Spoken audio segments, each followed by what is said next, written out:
Tom Brady orchestrating the most extraordinary comeback in NFL history. Just another reason why he's regarded as the greatest quarterback to have played the game. 2 brilliant Super Bowl wins, both as the underdog, is why Eli Manning is one of the most underrated quarterbacks of the modern era.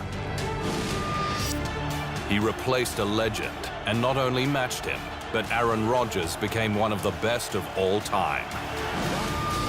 And Joe Namath, who engineered the greatest upset and in the process became an icon. 4 greats of American football. This is the Immortals.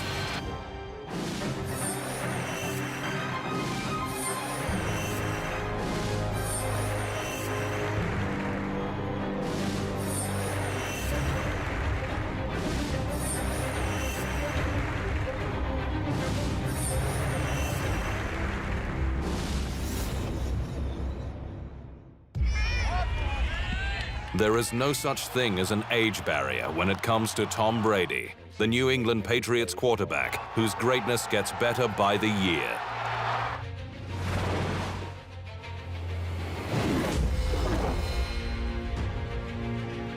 To beat this team and to get down 28-3 and it was just a lot of mental toughness by our team, and we're all going to remember this for the rest of our life. Many considered Tom Brady the greatest quarterback of all time before Super Bowl 51. Those who hadn't embraced that concept certainly did after watching the New England Patriots superstar engineer the greatest comeback in Super Bowl history.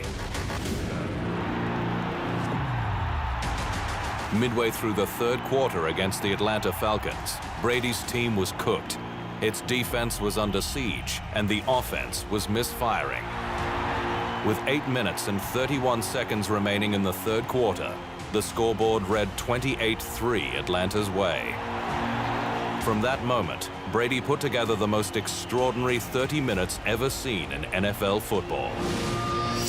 The Patriots quarterback made 26 of 33 passes for 284 yards, including 2 touchdowns and no interceptions. After a James White 1-yard running touchdown with a minute remaining made the score 28-26, Brady found wide receiver Danny Amendola for a 2-point conversion to level the scores.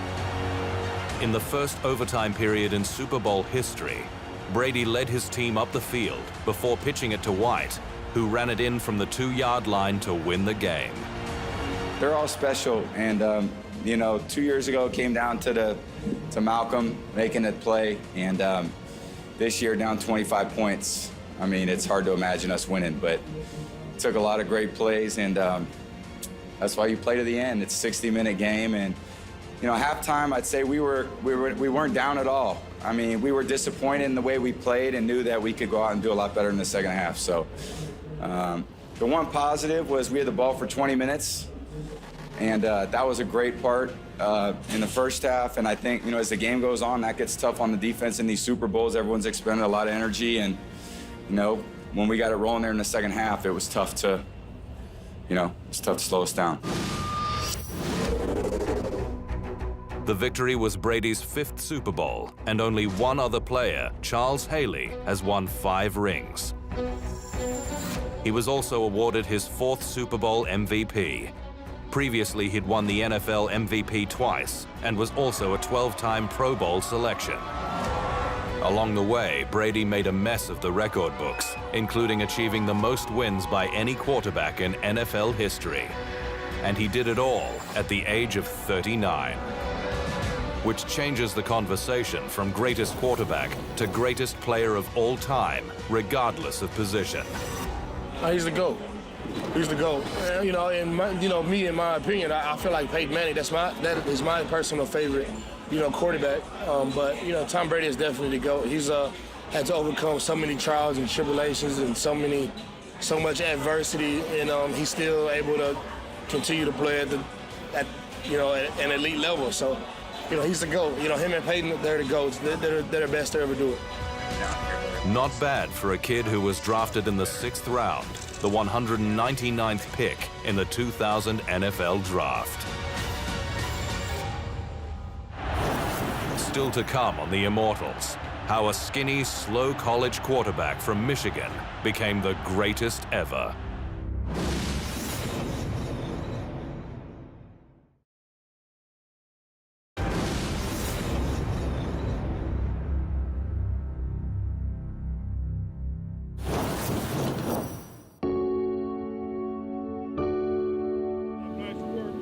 Tom Brady was a big San Francisco 49ers fan as a kid, growing up in California with his idol, the great quarterback Joe Montana. He had dreams of the big time, but spent his first 2 years at the University of Michigan as the backup quarterback. Even though he put up some impressive numbers when he took over as the starter, NFL scouts weren't falling over themselves to get him, with the consensus being that the skinny 193-centimeter Brady didn't have a great arm and was a bit slow. And that's why 6 other quarterbacks were drafted ahead of him, a fact that haunts every rival team official who was in that draft room back in 2000. We didn't open up his chest and look at his heart. I don't think anybody did. Brady didn't get his first start for the Patriots until the 3rd game of his 2nd season in 2001, when Drew Bledsoe was injured. Just over 4 months later, the New England Patriots were Super Bowl champions, and Brady was the MVP. He'd completed 16 of 27 passes for 145 yards and a touchdown against the St. Louis Rams, including a last-minute drive to set up the match-winning field goal. A dynasty and legend were officially born.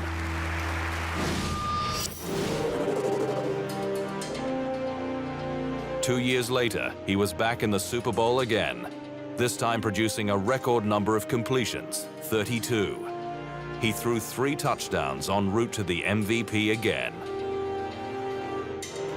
Brady made it 3 championships in 4 years the following season, taking down the Philadelphia Eagles 24-21.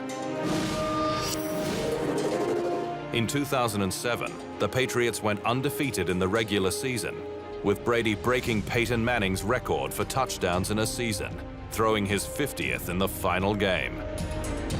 But the ultimate perfect season didn't eventuate, with the New York Giants inflicting a shock defeat in the Super Bowl.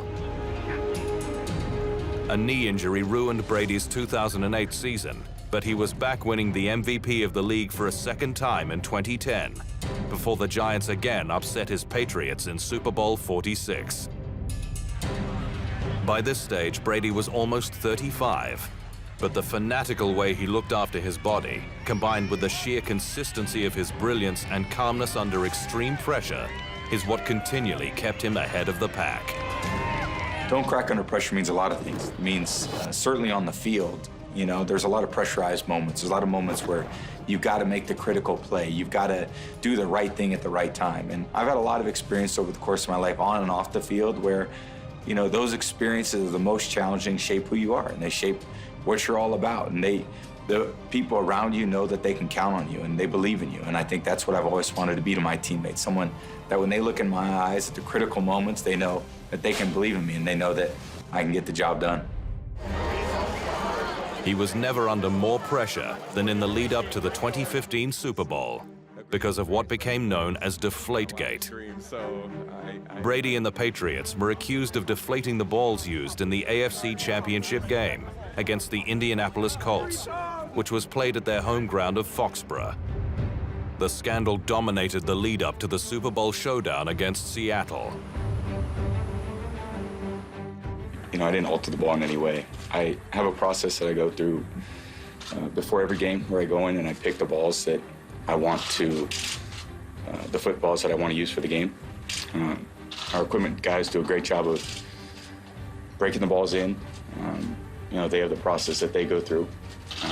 When I pick those footballs out, at that point, you know, to me, they're perfect.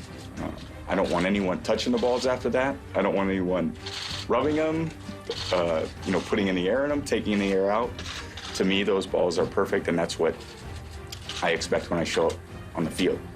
So, you know, that happened obviously on Sunday night. It was the same process that I always go through. I didn't think anything of it. You know, obviously I woke up Monday morning and answered a question on the radio about it. And that was, you know, the first I really heard it. So how did Brady handle it? He brought the Patriots back from 10 points down in the fourth quarter to grab an extraordinary victory, which was decided by an interception by cornerback Malcolm Butler on the final play, and won another Super Bowl MVP in the process. Tom, like many other players on our team, is the guy that fights to the end and competes to the end, and there's no player that I respect more for that than Tom, and so that's been a great pillar of strength for our football team over the last decade and a half. The Deflategate scandal lingered, with Brady originally being suspended for 4 games, which was then overturned on appeal to the District Court of New York. But the NFL then appealed that decision and won, with Brady eventually serving his 4-game suspension at the start of the 2016 season. And how did he handle that? He won another Super Bowl and another MVP award. That shouldn't have come as a shock, given Brady's history. Every time he's found himself engulfed in adversity, he's emerged stronger, tougher, and more determined to show he's more than people expected. He's had a tremendous career, and he's had a great year this year. So, look, I think Tom's record and his performance speaks for itself. I've talked about it many times. I mean, it's a lot of superlatives. He deserves all of them.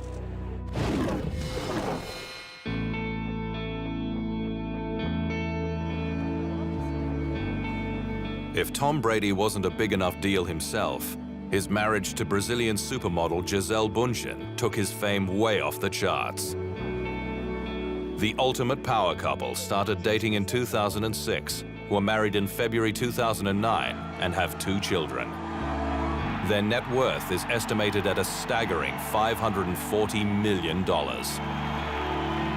In 2016, Brady was named by Forbes magazine as being the 15th highest paid athlete in the world. But his wife dwarfs him in the total wealth stakes. She contributes 2/3 of the couple's fortune.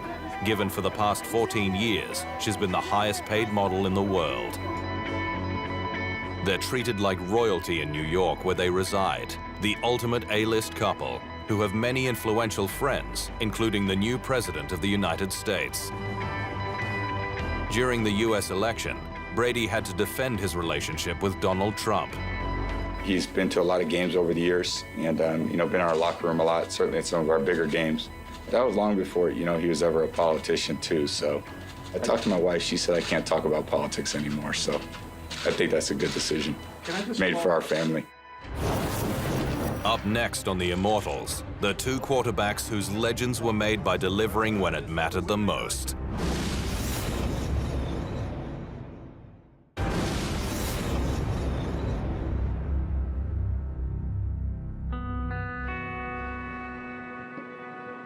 He's the other Manning, the young brother who not only found his own identity, but became one of the game's great big game players.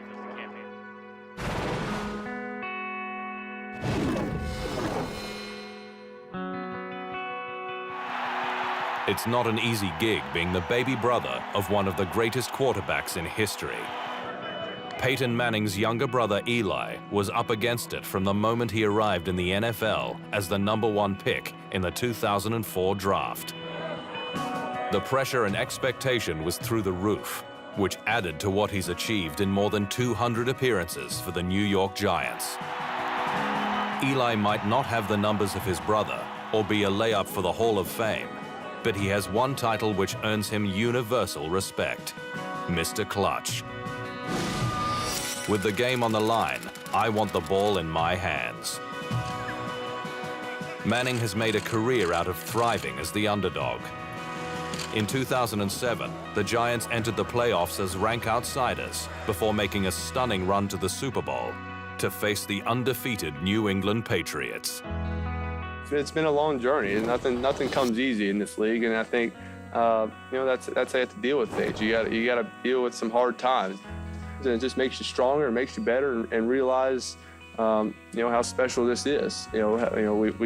We've been through a lot, and to fight through it and come out, winning the NFC and going to the Super Bowl, it makes it all real special. With just under 3 minutes remaining in the game, the Giants were trailing 14-10 before Manning engineered an 83-yard game-winning drive. The highlight being an unbelievable catch off his helmet by David Tyree on a crucial third down play. Manning was voted Super Bowl MVP, matching the feat of his older brother back in 2007 for the Indianapolis Colts. 4 years later, he would get the family bragging rights, and he did it in eerily similar circumstances. Again, the Giants were major underdogs, and again the New England Patriots were red-hot Super Bowl favorites. New York had the worst record coming into the playoffs after only winning 9 games in the regular season. But Manning got rolling again, surging past Atlanta, Green Bay, and then the San Francisco 49ers in overtime to set up another showdown with Patriots superstar Tom Brady. Again, the Giants were down, trailing 15-17 late in the fourth quarter, before Manning executed a brilliant throw to Mario Manningham, which kick-started the game-winning drive. The 38-yard spiral, which went in between 2 defenders before finding his wide receiver streaking along the sideline, is regarded as one of the biggest clutch plays in Super Bowl history. I saw a window, I felt confident about it. Didn't think much about it, just saw where Mario was, knew the timing, and a lot of those throws are muscle memory. You don't think about how far to throw it or what to do. You see your receiver, you step up, you make the throw, and hopefully you put it in a good spot where he can catch it, and he made a great play. Manning was again the Super Bowl MVP, becoming one of only 5 players to win multiple MVP awards in the biggest game of the year. Peyton isn't one of them, although he did join his baby brother with 2 championship rings after leading Denver to victory in what would be his final ever game in the 2016 Super Bowl. While he may always play second fiddle to some degree, Eli is universally admired throughout the NFL, not just for his achievements on the field, but off it. His fundraising work for children suffering from cancer was rewarded when he was named the joint 2016 Walter Payton NFL Man of the Year. His longtime coach, Tom Coughlin, best summed up the quality of the man at his press conference after being sacked by the Giants in 2016, a moment which reduced Manning to tears. He's extremely bright, he's extremely competitive. He's what you want a son to be made of.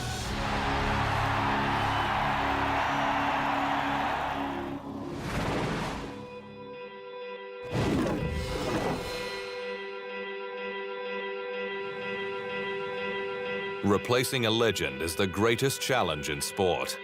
You're on a hiding to nothing in many ways, and that's what faced Aaron Rodgers when he arrived in Green Bay as a first-round pick in the 2005 NFL Draft. Brett Favre had been at Lambeau Field since 1992 and was one of the greatest quarterbacks in history. For 3 years, Rodgers bided his time and learned from a legend. When Favre retired in 2008, he was a 3-time MVP, 8-time Pro Bowler, a Super Bowl champion, and the NFL's all-time leader in touchdown passes. 4 months later, Favre changed his mind and wanted to come back, but the Packers had moved on. Rodgers was ready. He didn't let them down. In his first season, he threw over 4,000 yards with 28 touchdowns and just 13 interceptions. I know I'm capable of greatness, and I'm expecting to reach that level. In 2010, he was a man of his word. The Packers were required to win their final 2 games of the regular season to make the playoffs. Rodgers then went to work, inspiring a stunning run, which culminated in a Super Bowl victory over the Pittsburgh Steelers. The Packers quarterback was the standout MVP, completing 24 of 39 passes for 304 yards and 3 touchdowns. His legend was building, and even the President of the United States was a believer. On behalf of the team, we also want to give you the right colors to wear on those 2 dates you mentioned. We got you this jersey right here. All right, man. Thank you, Commander. Why don't you change into that right now? Thank you. Good to see you, man. Congratulations. The rocket arm, combined with a surgeon's precision, was causing havoc throughout NFL defenses, even earning the admiration of his former teammate. Barring any injury, he'll shatter everything I ever did there, except for maybe consecutive games. The highlight reels were plenty, but what Rodgers was becoming famous for was his fourth-quarter comebacks and extraordinary Hail Mary passes. In 2015, he delivered a miraculous last-second prayer against Detroit, which effectively kept the Packers' season alive. I knew I was going to have to buy some time, allow them to get in the end zone. I felt good about being able to throw in the end zone from the 40. So I was just kind of looking at the rush and moving around. Guys did a good job of holding their blocks, and I knew once I got outside the right, I was going to be able to set up and throw. I can tell you there wasn't any discussion. My guys had just run 3 vertical routes. They were exhausted. After a couple of down seasons by his remarkable standards, questions were being asked when midway through the 2016 season, Green Bay were 4-6. Rodgers then produced an 8-game stretch that confirmed to everyone why he was in the conversation about the best quarterbacks in NFL history. The statistics told the story, with the Packers' number 12 throwing 24 touchdowns and just 1 interception. Yeah, it's exciting. You know, a lot of people wrote us off at 4-6, and we're sitting here one of the last 2 teams in the NFC. Not many people would have expected that if you rewind 8 weeks. So it's fun to prove those doubters wrong and to be here with these guys, because they really are fun guys to be around, fun guys to work with, fun guys to go out and battle with, compete with, and win with. While the streak ended against the Atlanta Falcons in the NFC title game, Rodgers had restored normal operating procedure. The Immortal was back. When we return, the celebrity quarterback who achieved the impossible and became a legend.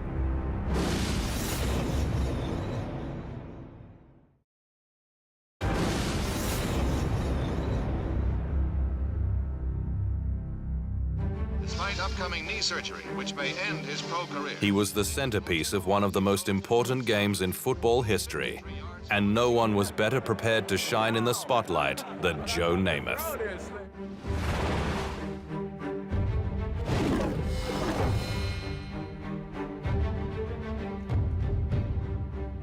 It's regarded as the greatest upset in pro football history.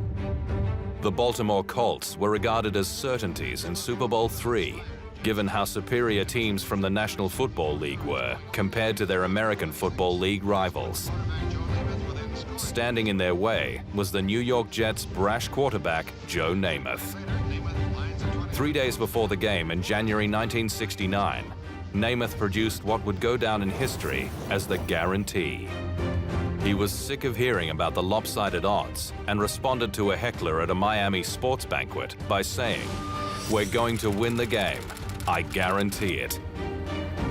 Namath followed through on his word, delivering a brilliant performance, which had his side 16-0 up going into the final quarter. They held on for a famous 16-7 victory, with the Jets quarterback the Super Bowl MVP. It feels good, but very good. It's a heck of an honor. But as I just said inside a little while ago, the players, the coaches, myself, we know where it is. You don't receive any awards, you don't play any good football games, you don't complete any passes without a team effort. Namath was already a celebrity, but that victory propelled him to become a sports icon. How does all this adulation, these young ladies around here, how does it strike you? I wish we were back at the apartment having a party somewhere. I think. How about facing this crowd? Is there any worse than facing a line, a big 268-pound line from Indiana? I enjoy this a lot more. It's a lot easier to pick up a pen than it is a shovel. And I kind of enjoy this. Who's this? He turned his success on the field into a flourishing career offered as a nightclub owner, actor, talk show host, and sports broadcaster. Namath was famous for his quick release and played until he was 34 before injuries struck him down. Broadway Joe was inducted into the Pro Football Hall of Fame in 1985, taking his place at the head of the queue of quarterback immortals.